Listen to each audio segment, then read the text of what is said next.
really strive for both parents to be included when people like me are asked to provide psychological, psychoeducational, educational evaluations, really letting both parents be involved, because it's still important for that parent to give input because they're still a parent, they're still involved in the child's life.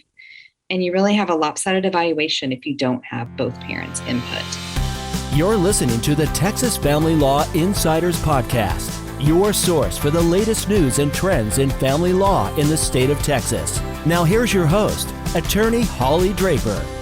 Today we're excited to welcome Sandra Roland to the Texas Family Law Insiders Podcast. Dr. Roland is board certified in clinical child and adolescent psychology.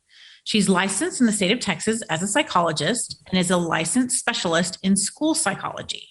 She has spent nearly 25 years working with children, adolescents, and families. Dr. Roland spent 16 years working in a local school district and then served as the director of the psychology department at Texas Scottish Rite Hospital for Children. She left the hospital to focus on her specialty of psychological evaluation. Her areas of interest include autism spectrum evaluations, cognitive evaluations, ADHD evaluations, mood disorder evaluations, and child custody and adoption evaluations. She also offers court-related consultations and expert testimony. Thank you so much for joining us today. Thank you for having me. So why don't you just tell us a little bit about your background? So as you mentioned, I spent my degree is in school psychology, and I spent the first part of my career in the school district. I worked as a school psychologist, serving 12 different schools, a high school, 2 junior highs, and 9 elementaries, including the preschool evaluation team and the autism evaluation team. So lots of experience with those, all ages of evaluation. I moved up within the school district to be the director of evaluation and compliance. So within the special education field, there's lots of different speech pathologists, specialized teachers, diagnosticians, school psychologists that all work to help the children be the best they can be and determine if there's any disabilities that we need to be intervening for. And I was the director over that group of people. That also included being the director of disability compliance. So some compliance issues along the way I got to learn a whole lot about. And then I moved on to the Scottish Rite Hospital, which I was the director there. And that helped me learn the complex medical needs that children have. So added to the breadth of knowledge about special needs, developmental needs, medical needs that children may have, and learned a whole lot more about that. And that was a very exciting time. But then towards now that I'm in the end of my career, I wanted to just specialize on evaluations, stay a little bit closer to home, kind of pick and choose what I wanted to do. So what is the difference between being board certified with child and adolescent psychology and someone who is just generically board certified in psychology, or someone who deals with adults? So the board certification lists out different, there's different areas that you can be board certified in, and then you pick the one that you've had the most experience with to go for that. So since I had spent 16, 20 years plus with children, that is the way that I went. I could now go back and do a forensic specialization if I wanted, but you can be board certified in adults, in forensic, in school. I could have done that one too. There's lots of different ones you can be board certified in. Okay. So it sounds kind of like it is with us as attorneys. I think so. Okay. So how would you describe your current practice? So my current practice is all evaluation and consulting. So no therapy. I get called about once a week asking for therapy appointments. I don't do therapy anymore. So there's a couple of components to the practice. So there's a clinical component, meaning just any parent or individual can call and say, I would like psychological evaluation, or I want this for my child, or I want an educational evaluation for my child. And they would come in my office. I would do that. Routinely do like ADHD type evaluations in my office. Sometimes physicians require that before they will prescribe medication. They require the person to have an evaluation and an actual diagnosis of ADHD before they start prescribing. So have that as for in the clinical part. And I do see all ages, even though I specialize in children, I can do evaluations on all ages. I am unique, though. I think I'm one of the few in the Metroplex that will go down as low as 2 years of age for evaluations. And I love the little ones. That's probably my favorite. And a lot of people won't do that. Then I have a forensic component that is comprised of court-ordered psychological evaluations for all ages, court-ordered educational evaluations for children, child custody, adoption, guardianship, those children who have special needs that are 17, about to turn 18, and they maybe can't take care of everything by themselves.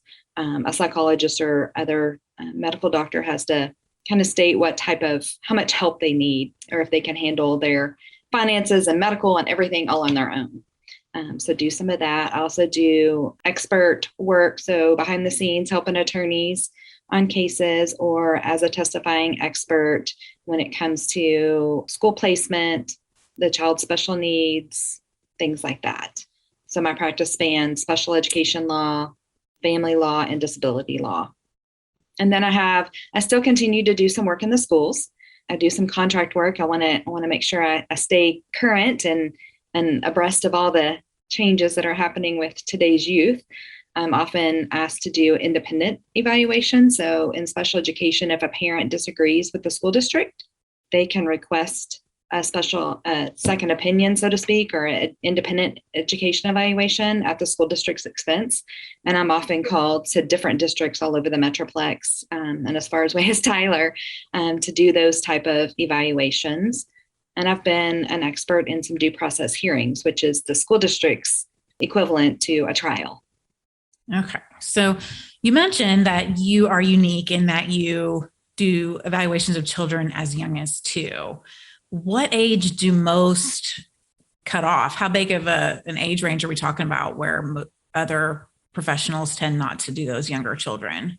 Most professionals, I think, would start about 8, 7 or 8. I recently was hired for a case, and it was a 6-year-old, and they were having a hard time finding someone who would do the evaluation because she was 6. But yeah, a lot of people definitely don't want to do the preschool age. So, they want them to be in first grade, basically. I imagine there are a lot of unique challenges involved with trying to evaluate a child that young. Yes. So one of the parts of your practice that I know is unique and that we're going to talk about today relates to the educational component and consulting that you do for attorneys on the educational piece. Can you tell us a little bit about that? Sure. So I am hired a couple of different ways.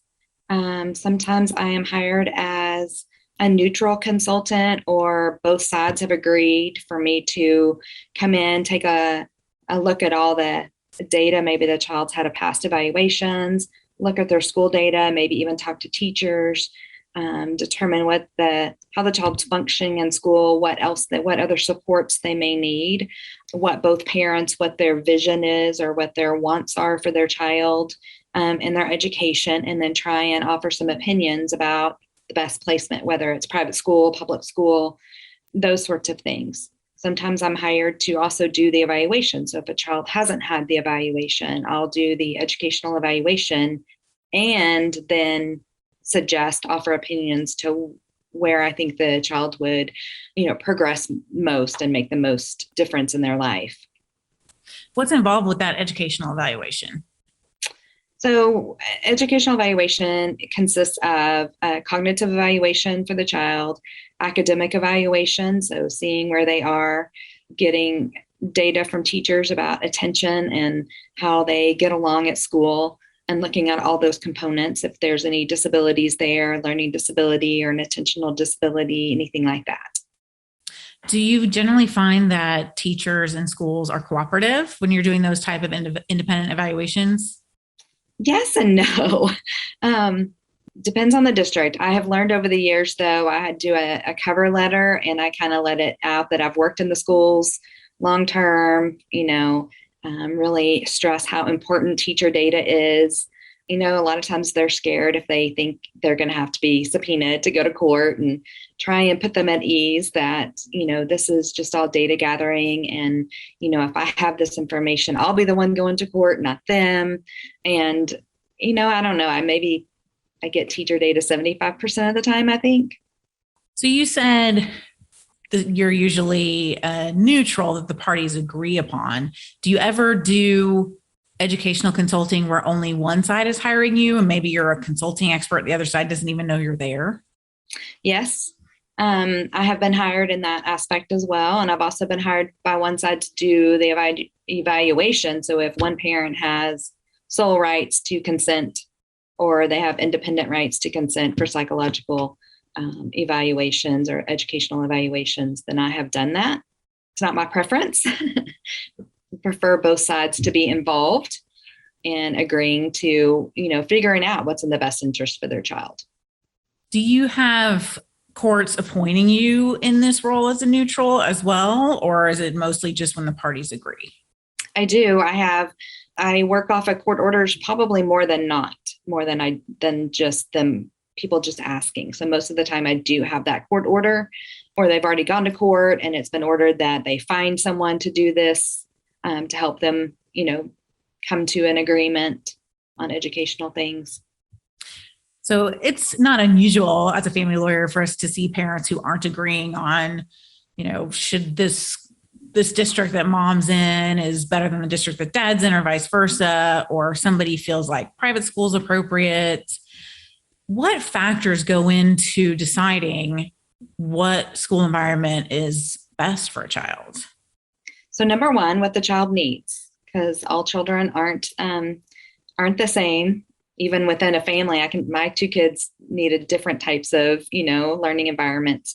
So what type of learning environment the child needs, where the parents are. So if it is two public schools, then looking at the districts and what they have to offer in way of their curriculum, extracurricular activities, what each school has, looking at their ratings through the Texas Education Agency, looking at the teachers, the teacher ratio, the teachers, student ratio, how many teachers maybe have advanced degrees, what the turnover rate is in the school, things like that. I will look at, if it's a private school that's in the mix, then what do they offer? If they have any awards or any distinctions that set them apart.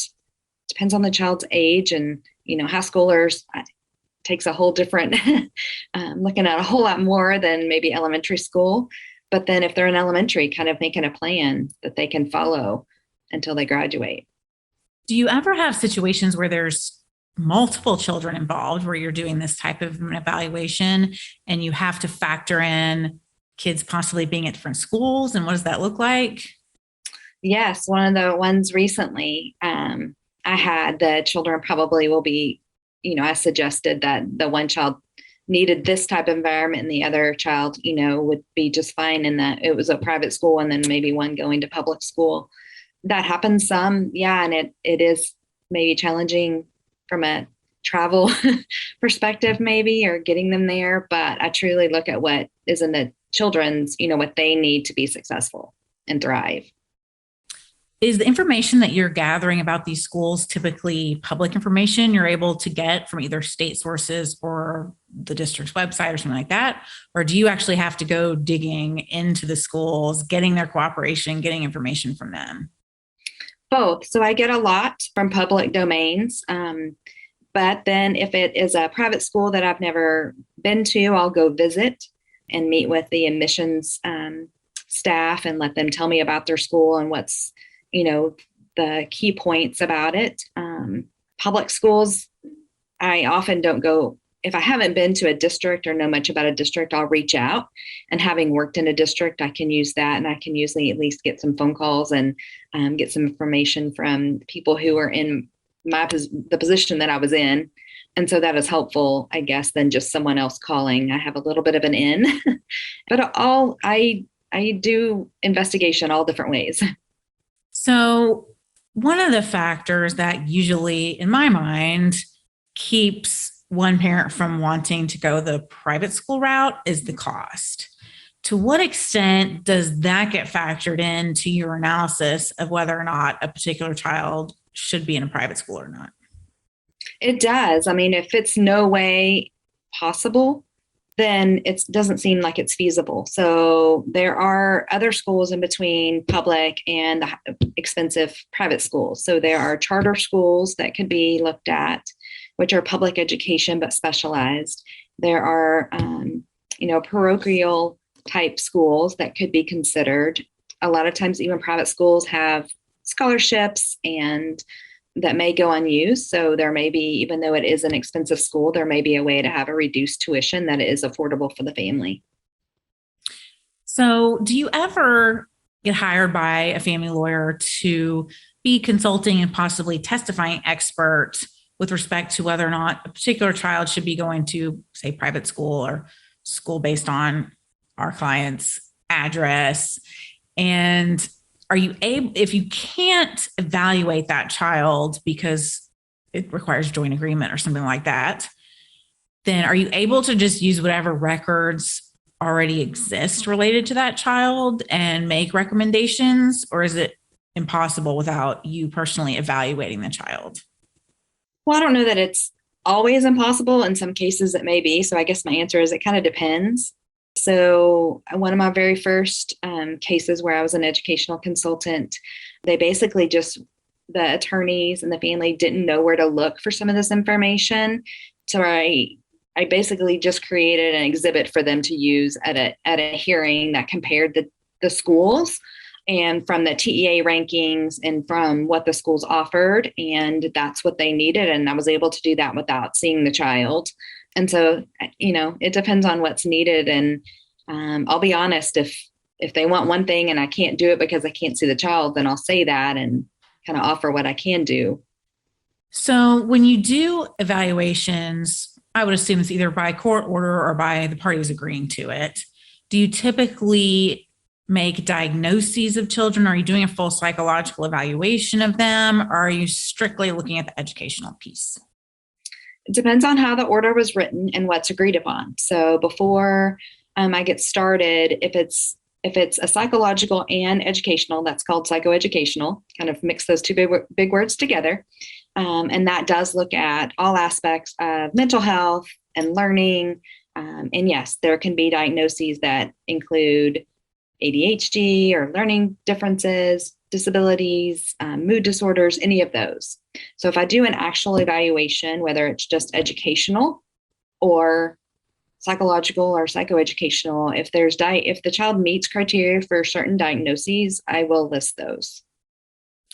When should attorneys be requesting a psychoeducational evaluation as opposed to just a psychological or just an educational evaluation? So when people get a psychological evaluation, they rarely get, especially children, like if you said, I just want you to give me a psychological, then I wouldn't even really get school information. It would all be really focused on, is there a mood disorder here, anxiety, depression, behavioral, something like anger, something like that. So if you want the educational piece, how do they do in school? Is there any attentional difficulties? Is there a learning disability involved? Then that would encompass that psychoeducational part and do both. So I know you also are sometimes involved in cases with high conflict parents who can't agree on school placement. How is that different than when the parents are agreeing we want to have this evaluation done? Well, it makes it harder, of course. Anything, if there's high conflict, makes any of the process harder. I don't know what the best way to answer that question is. It takes a lot more, maybe education on my part to both of the parties so that they understand how important it is that they both kind of be open-minded as much as possible as we're looking at what is in the best, we're looking at what your child needs and to try and keep that in mind. And so I think I do quite a bit of just education with them about, how they can help their child. When you're doing these evaluations, to what extent are you getting information by evaluating the child solely individually as compared to kind of collateral information you're getting from mom or dad? So I like getting it all. So I like being able to see the child. I like getting, separate information from mom and dad. It really gives and from the teacher, really want to get that teacher. I mean, the child, if you think about how much time a child spends at school with teachers, they have a lot of information, and they have, everybody has good information. It's very different. And you have to take it all the puzzle pieces go together in order to work the puzzle for the child. How long does it typically take you to complete one of these evaluations? So with children, if I'm looking just educational or psychoeducational, I'll see the child in my office usually once, just for them to get used to my office and for us to kind of get to know each other so the nervousness goes away. And then I'll schedule usually 2 different testing sessions. Cognitive testing takes a couple of hours, educational testing takes a couple of hours, and then if I throw in some of the psychological components, usually 3 hours and 3 hours for testing. And then I get the collateral forms from each parent and from the school, review any past evaluations, but it can be done within a month. Do you normally have sessions where you talk to the parents and ask them questions or anything, or is it just based on their written forms that they're submitting? Both. I've done it all different ways. So sometimes families, I'll just say I do it. Sometimes I do meet with each of them and they give me their input. Sometimes it's phone interviews, depending on where they live, or if they can't get here, sometimes they just want to provide written information that their attorneys already reviewed. So what are the limitations on what you can do as an educational consultant? Well, I definitely can't make any possession or access recommendations because that can only be done by someone who's completed the child custody evaluation. So I can't do that. And then I think that not having both parents' input is definitely a limitation, in that process. So aside from educational consulting, what are some other services that you offer for attorneys who may need help from a mental health professional? So the expert, like reviewing school records, helping them understand what the child needs, helping them understand a diagnosis. I've been hired before in an infant case to help educate everybody on attachment, primary attachment, helping them understand maybe what services the child should be getting at school or getting in the community based on their diagnoses. Some of that consultation, education. Do you ever work with attorneys to kind of come up with cross-examination questions or come up with the types of questions that they should be asking of the teachers or of other mental health professionals or whomever may be testifying in a particular case? Yes, I've done that. I know that can be a huge help when you have a mental health professional on the other side and we think we know what to ask, but when we don't have that background, it can really be helpful to bring in a consulting expert to help us with that piece. Right. Also in the special education law realm, I've done that too, helped, make sure that people know what questions to ask the school to make sure the child is getting what services that they should be getting per their IEP. So I imagine that a lot of what you do in an educational consulting role deals with kids who have learning challenges, or they may be behind, or they're not thriving for whatever reason. Do you ever deal with kids sort of on the other end of the spectrum where we're dealing with acceleration or we're dealing with the need to challenge children, skipping grades, those type of things? Yes, I've done that. It's more rare than the other, but yes, parents who are concerned that their child's not being, pushed or they're bored in school, and what can we do to help with that? And is that something that you can help parents kind of I guess this would be in either situation. Are you able to help parents as an advocate in fighting for those things with whatever school the child is in? Well, I would help them. I have helped parents with suggestive questions, ask the school if they can do this, see if this is offered in your particular school. I have done those sorts of things, yes, that would help advocate. If I've tested a child that seems to be someone who needs, above everybody else, then I'll put in my recommendations, some suggestions, and some of those are for the school as well. And so the parents can give my report to the school. And since I have that credential to be a licensed specialist in school psychology, they often tend to accept my reports more than maybe just a psychologist who doesn't have that, and implement some of those recommendations that I've made. So one of the questions that I like to ask everybody who's on the podcast is, if you could give one piece of advice to family lawyers, what would it be? Oh, that's a good one. So I think I actually have two. Is that okay? Yes. We'll take all the advice we can get. Okay. So one would be if you have a case where the child does have special needs, and you're looking for a child custody evaluator, that you really make sure you agree upon someone who does have the background in child development, who understands children with special needs, how that changes and transitions may be hard for them, understands what each parent should know and should be doing for that child, regardless of what the disability is. So have a breadth of knowledge about childhood disabilities and medical issues, and really making sure you have someone who has that expertise. And then the other piece of advice is to